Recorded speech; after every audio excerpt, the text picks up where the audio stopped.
1-ounce jig with a little piece of sandworm, and I'm on a ledge here that goes from 2 feet and it drops down to 15 feet. I'm already at the bottom, but as I drift, my jig is going to slide down that slope, and as it slides down that slope, it's gonna stir up some silt, and that gets the attention of fish. They'll come and check it out and see what's going on, and at the same time it also distributes the scent of the sandworm or whatever bait you're using. I prefer to use these banana head jigs, and I like to go light.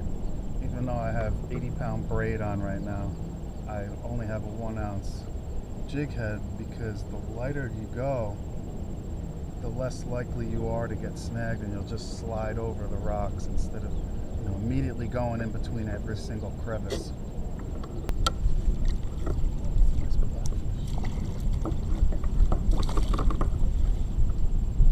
So I'm out here today to fill up the cooler.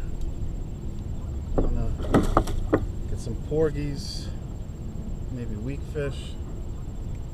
I just dropped down 1-ounce chartreuse and orange banana head jig in like 6 feet of water, and I picked up a nice blackfish, and I'm just using sandworms, and not even a whole sandworm, and just a little piece of the sandworm. That's a nice blackfish. It's probably 15 inches.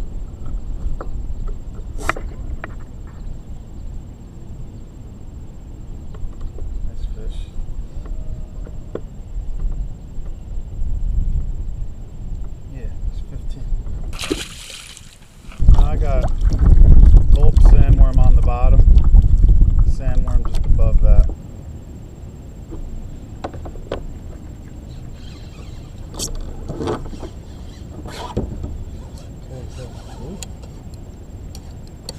Shaking a lot.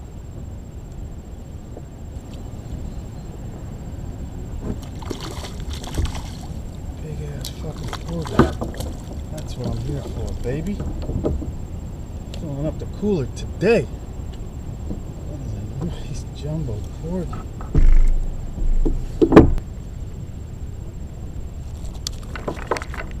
Oh, he swallowed that friggin' hook. Not that big, but it's my first good sized porgy of the year.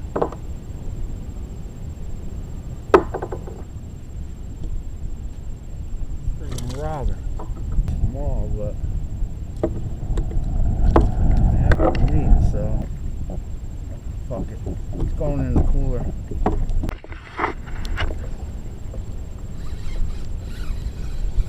Came off. Oh, yeah. The porgy. Oh, it's a bluefish. No, it's not. It's like a shad. What the fuck is this thing?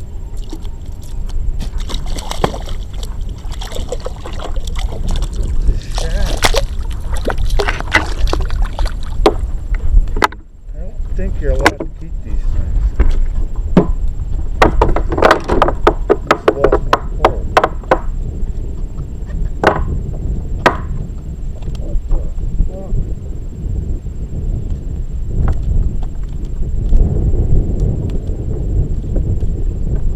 What is this thing? I've never seen one of these in person. A little shad. It's pretty big. It's like a foot long.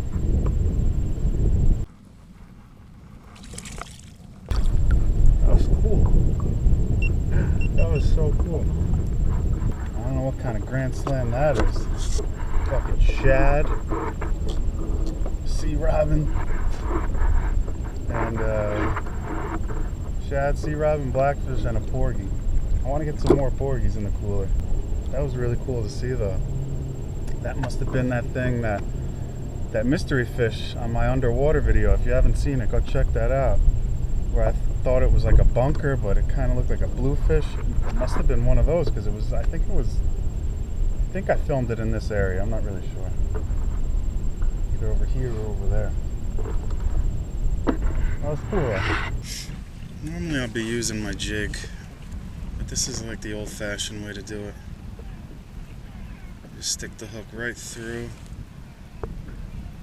The mouth opens up and there's actually a little hole there. It goes right in if you get it in the right spot. That's what she said.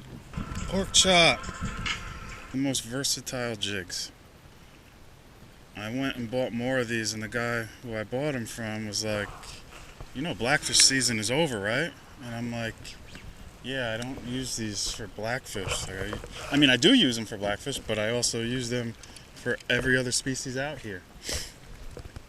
You know, that carp video, I caught those 2 carp on a banana head jig. It was a different color, but it was the same thing. It's just a banana head jig. You know, instead of using a slider rig, you really don't get snagged up as much.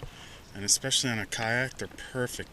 Dropping the Go Fish cam with a little bit smaller of a hook.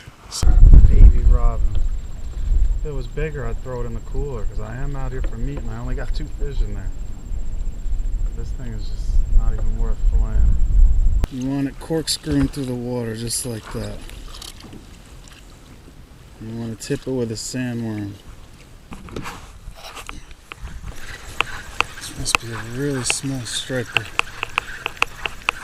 Or a bluefish. A little cocktail.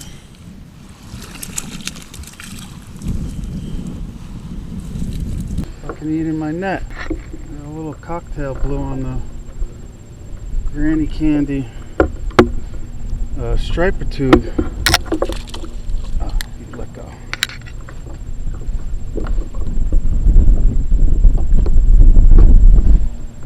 Little blue. Damn, he darted off. It's fucking eating my net.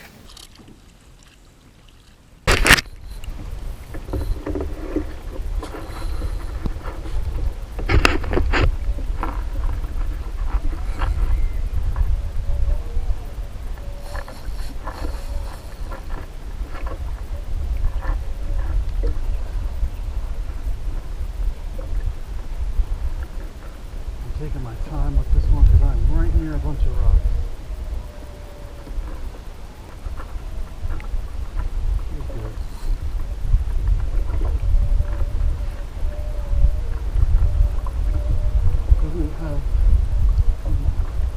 I missed most of the fight on the Granny Candy. This guy better not drive over my fucking line. Oh!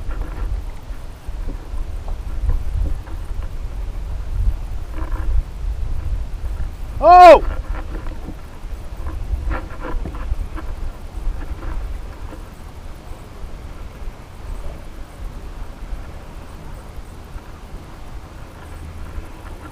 Back the fuck up. This guy's hiding right by these rocks. Crazy. I've never seen a striper stay in one spot like that.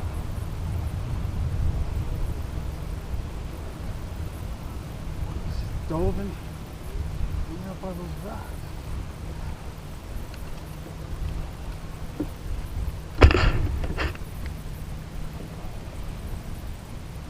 Already up to my leader.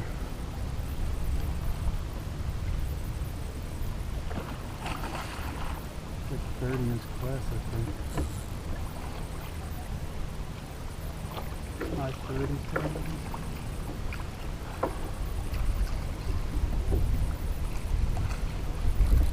Maybe bigger, maybe bigger.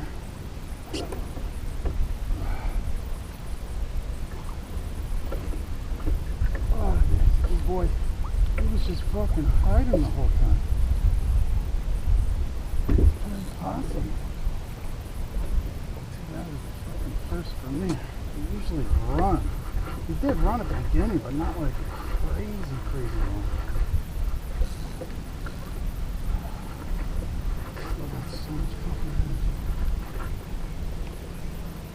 Oh, he's big. He's 40 in his car.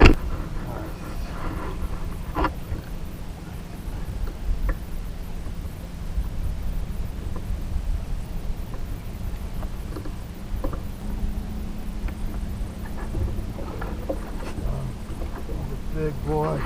He's a fucking big boy.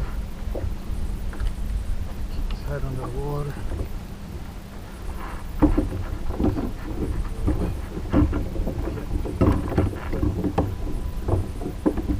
Almost dropped my rod in last time. Make sure that goes in. Oh, this fish is huge.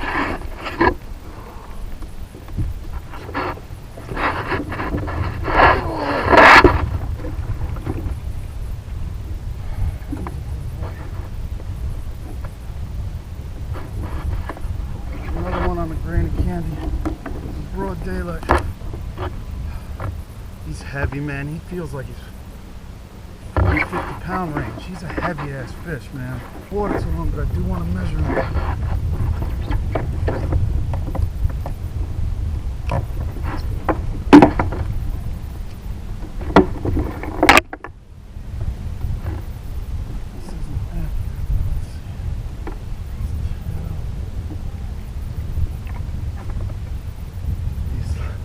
He's 44 inches. Wow, it might be 45. 45 inch. That might be my freaking best striker.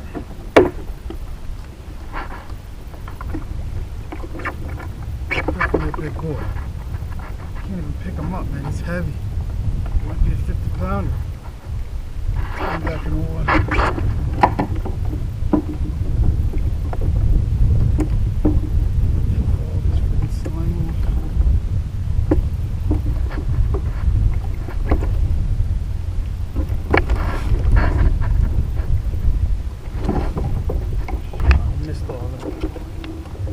Me getting back in the water.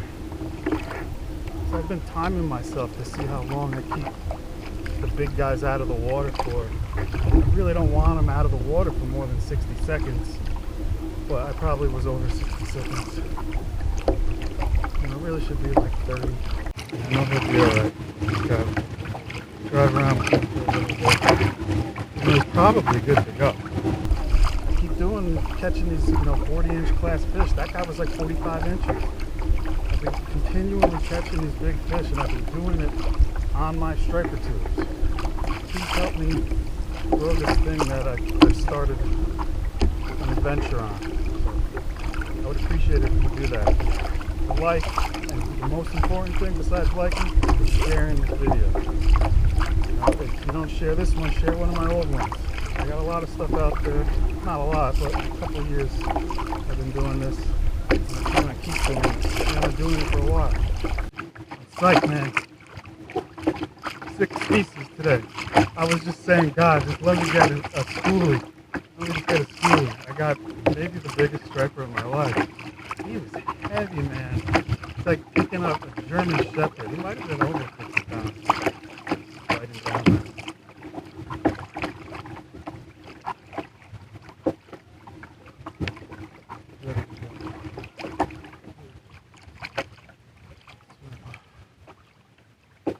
I don't like letting them go. I want to just look at them.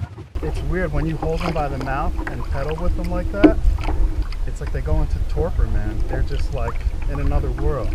It's not until you kind of like throw them off their axis or keel, whatever you want to call it. Once you start tipping them to the side, then they like kind of snap out of it. I have fish in the cooler. All my ice is melted. I don't know. Yeah, I'm gonna do one more loop and then I'm going home. I don't want to fillet these fish in the dark. I don't know how I'm going to break the world record because you can't take anything home over 35 inches. Fish. Not the girthiest fish I ever caught, but the heaviest fish I ever caught. Today's haul, monster sea robin. Humongous. Really not asking that much of you. I'm asking for one favor. I'm not going to ask you for anything ever again in your life. I'm asking you to share this video or one of my old ones. Please hit that little arrow button. All I'm asking, I'm not asking too much. I know it's not too much. Hit that little arrow button, copy it, and share either my page or one of my videos with somebody you know on your Facebook, Instagram, whatever. Do me a solid. I don't know how I'll pay you back. You guys enjoyed, and I will break that record. I promise you.